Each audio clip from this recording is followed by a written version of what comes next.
دس سے مس نہیں ہوتے، اور انبیاء میرے اور آپ کے سامنے ان کی سیرت پاک کا یہ نقشہ ہے کہ قربانی صرف یہ نہیں کہ بندہ بس جانور لیتا ہے اور بندہ اس کے حلق پر چھری چلا دیتا ہے، یہ بتانے کا نام بھی ہے کہ انبیاء کو ڈائریکٹ حکم نہیں صرف خواب میں دکھایا، وہ اللہ کے اس امر کو بیٹے کے اوپر حلق پر چھری چلانے کے لیے بھی آمادہ ہو۔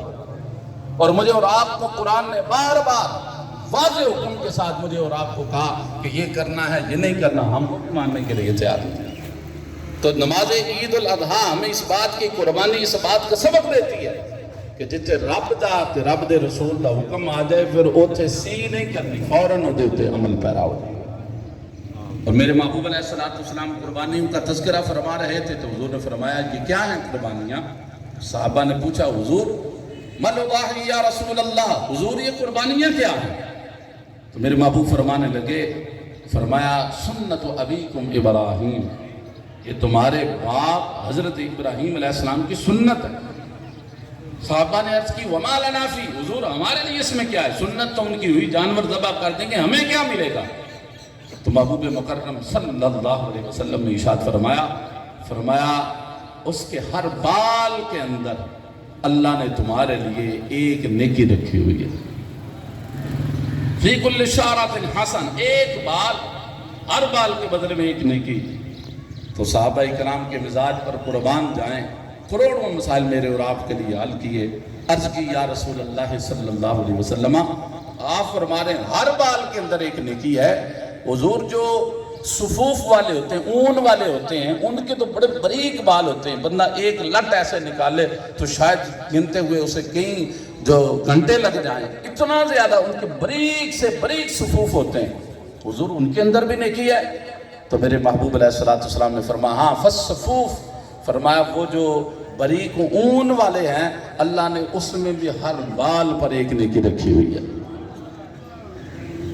اچھا پہلی قربانیاں دیکھیں تو کوئی قربانی کا کرنے والا اس کا گوشت نہیں کھاتا، حتیٰ کہ حضرت اسماعیل کی جگہ جو مینڈا آیا جو آپ نے ذبح کر دیا اس کا گوشت نہیں آپ نے کھایا، کسی اور نے وہ چین کوے اسے نوچ گئے۔ پہلی قربانی یہی تھی، کرنے والا اسے استعمال نہیں کر سکتا تھا۔ یہ اللہ نے اپنے حبیب کی وجہ سے ہم پر احسان کیا۔ آپ کی آواز نہ بھی آئے تو بات کی صداقت بدل نہیں سکتی ہے کہ محبوب کی وجہ سے اتنا احسان کیا۔ قربانی بھی بندہ آپ کرتا ہے اسی کے نام پر، اسی کی رضا کے لیے، اسی کی محبت میں، اسی کے قرب حاصل کرنے کے لیے کرتا ہے۔ وہ کہتا ہے کر لی ہے، نیت تیری ہمارے دربار میں آ گئی ہے، لن ینال اللہ لحومھا ولا دماؤھا ولکن ینالہ التقوی منکم، نہ گوشت پہنچتا ہے نہ خون پہنچتا ہے، ہمیں تو تمہارے دل کی نیت پہنچتی ہے۔ وہ جو تم نے جس نیت کے ساتھ دیا، تم نے کہا لوگ واہ واہ کریں گے، وہ واہ واہ کے لیے ہے، وہ دنیا میں رہ گیا۔ اگر تم نے کہا لوگ کہیں گے کہ واہ واہ کمال ہوگی، نمود ہے، نمائش ہے، وہ وہیں پہ رہ گئی۔ اگر تم نے کہا رب راضی ہو جائے تو دیکھنا یہ صرف یہاں تک نہیں کہ تم نے ذبح کیا اور تم نے ذبح کرنے میں یا اللہ کتنے دنوں بعد میسج آئے گا، کتنے دنوں بعد پتہ چلے گا کہ قبول ہو گیا۔ میرے محبوب فرماتے ہیں قربانی کا جانور کا خون بعد میں زمین پر گرتا ہے، اللہ کے دربار میں پہلے قبول ہو جاتا۔ کتنا سا 1.5 انچ کا زمین سے اس کا فاصلہ ہے، حلق کا زمین سے 1.5 انچ کا فاصلہ ہے، اور اتنی سی دیر میں اس کی بارگاہ سے قبولیت کا پہلے پیغام آ جاتا ہے، ہم نے تیری قربانی کو قبول کر لیا۔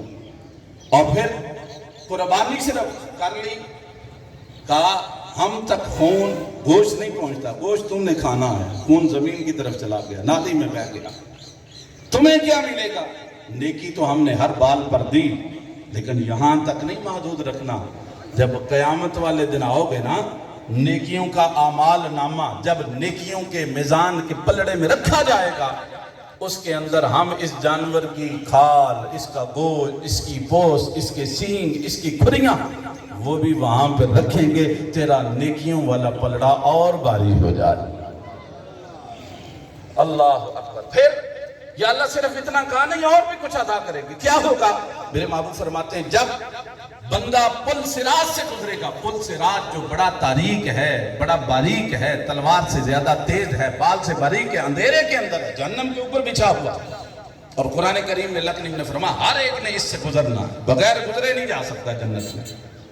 تو کہا جب گزرنے لگے گا ہم اسے ایسے نہیں گزاریں گے، جو قربانی اس نے ہماری رضا کے لیے دی تھی اس قربانی کو ہم اس کے لیے سواری بنا دیں گے۔ اللہ اکبر، یہ قربانیاں ہیں۔ یہ کس کی سنت ہیں؟ حضرت خلیل اللہ علیہ السلام کی سنت ہے۔ 5 منٹ ہیں، انتظار انشاءاللہ نہیں کریں گے اور بر وقت ہی انشاءاللہ نماز عید الاضحیٰ ادا کریں گے۔ بات جو عرض کر رہا ہوں قربانی کی، جب حلق پر چھری چل رہی ہو تو جس طرح جانور قربان ہوتا ہے ساتھ اپنی انا بھی قربان ہونی چاہیے۔ سبحان اللہ۔ قربانی کا ہرگز یہ صرف مقصد نہیں کہ بس جانور لیا ذبح کر دیا، نہ، اس کی رضا کے لیے کرنا ہے، اس کے قرب حاصل کرنے کے لیے کرنا ہے، تو ساتھ ساتھ اپنی انا پر، جو اپنے دل کے اندر بغض ہے اس کے اوپر، جو دل کے اندر حسد ہے اس کے اوپر، جو اپنے دل کے اندر کینہ ہے اس کے اوپر، جو دل کے اندر تنگی ہے، جو مسلمانوں کے ساتھ جو اچھا برتاؤ نہیں ہے، وہ جو بدسلوکی ہے اس کے اوپر حلق پر چھری جس طرح چل رہی ہو اس پر انا پر بھی چھری چل رہی ہو، ساتھ ساتھ جانور ذبح ہو رہا ہو، ساتھ ساتھ اپنی قدورت جو ہے وہ بھی ذبح ہو رہی ہو۔